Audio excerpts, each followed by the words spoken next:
Hit me.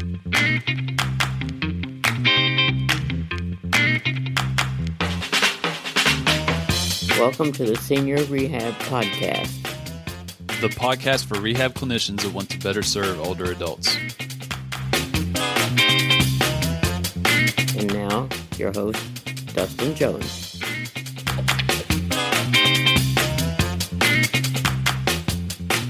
Hello, friends. This week's short comes from Sarah Haag. She is a physical therapist and co-owner of Entropy Physiotherapy in Chi-Town, Illinois, or Illinois, as some would say. She wrote an article titled, "What Does Healthcare Cost?" written on June 3rd, 2014. This morning, a potential patient called to cancel her evaluation because Entropy Physiotherapy is a cash practice and not covered by her insurance. It surprises me how much this still stings. We created Entropy Physiotherapy to provide expert care at an affordable, transparent price.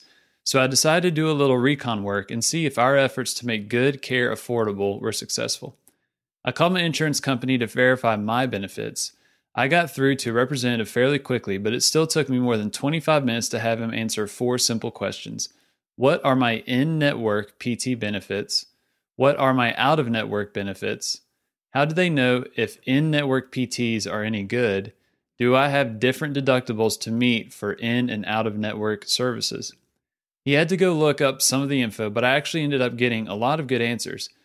I'll do all of the math on another post, but the good news is I have coverage to some degree in and out of network after meeting my deductible. The bad news is that in-network and out-of-network deductibles are separate. For any readers who don't know, the appropriate deductible needs to be met before the insurance company will pay anything. So I'd be having $1,000 come out of my pocket even if I stayed in network.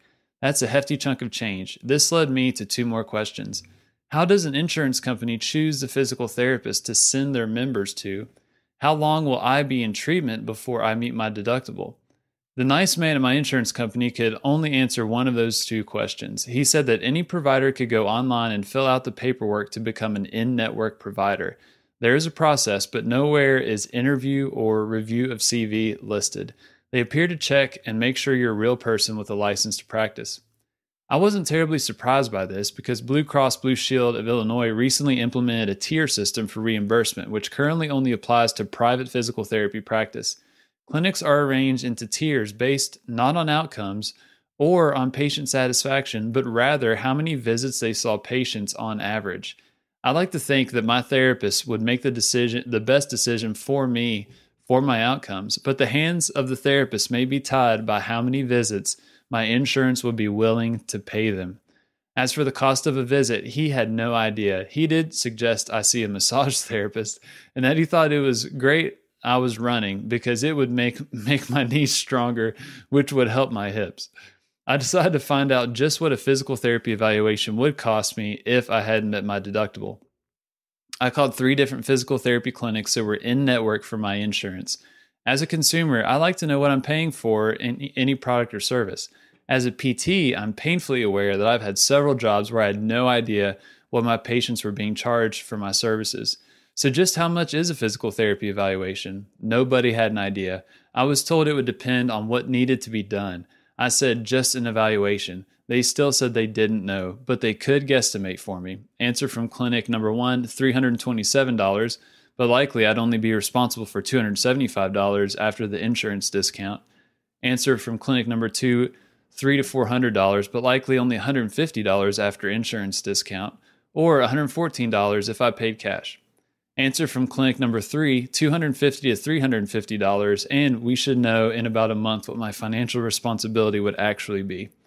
I'm asking as a physical therapist and as a consumer, why can't we find how much a treatment will cost? There doesn't seem to be anything else I consume where the price is a complete mystery. I know how much my dinner is going to cost, as well as how much the bottle of wine will cost. I know how much my haircut with Ryan is going to cost, and because he's awesome, I'm willing to pay a little more than I would for a haircut elsewhere. All very upfront, and I can make my decisions based on what I can afford and what I find value in. How do we expect patients to accept a randomly selected therapist and sign papers stating that they will be responsible financially for anything that insurance won't cover without knowing what services cost or what insurance will or won't cover? In my opinion, we shouldn't expect anybody to agree to be financially responsible for an unknown amount, and consumers of healthcare shouldn't accept that ambiguity. Thanks, Sarah. Hit me. Thank you for listening to the Senior Rehab Podcast. If you enjoyed this episode, you should hop on over to seniorrehabproject.com, where you can find more helpful content and how you can join me and many others in the movement that's changing the face of geriatric rehab. I appreciate you, and I'll talk with you next week. But in the meantime, do not forget to stay funky.